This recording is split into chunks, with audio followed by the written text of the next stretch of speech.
à toutes et à tous. Aujourd'hui, nous allons étudier les différents types de rayonnement, qu'ils soient naturels ou artificiels, ou encore de type alpha, bêta ou gamma.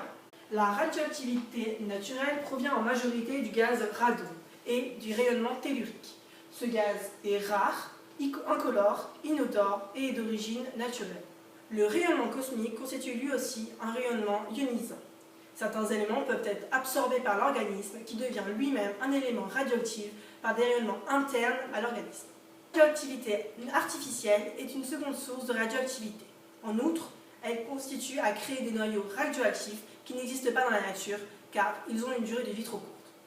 La radioactivité est un phénomène naturel qui naît au cœur de l'atome.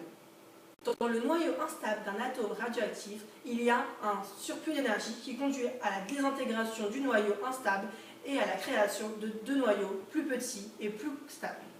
Pendant sa désintégration, le noyau expulse de l'énergie sous forme de rayonnement invisible, c'est ce que l'on appelle les rayonnements ionisants. Il existe dans la nature trois types de rayonnements de nature et d'intensité différentes, alpha, bêta et gamma.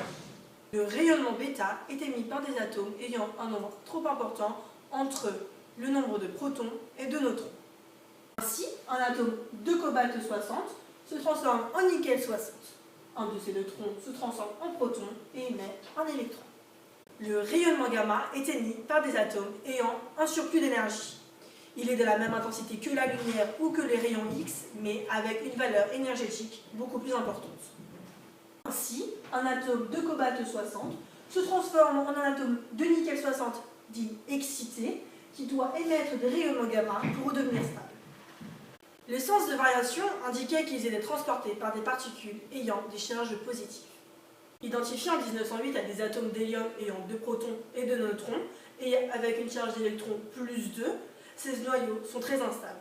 Pour se rapprocher de leur stabilité, ces atomes émettent des noyaux d'hélium plus petits afin de devenir moins instables. L'énergie libérée lors d'une désintégration alpha est appelée énergie cinétique. L'énergie libérée est supérieure à celle de l'énergie de bêta ou de gamma. Elle est de l'ordre de 4 millions d'électronvolts ou voire davantage. Nos connaissances liées aux risques cancérigènes liés aux radiations alpha sont fondées sur l'observation des 120 000 survivants d'Hiroshima et de Nagasaki. Je vous remercie de m'avoir suivi sur ma chaîne Les Cancéreux, mais ne dites rien à l'autre parce que sinon il va s'énerver. Au revoir!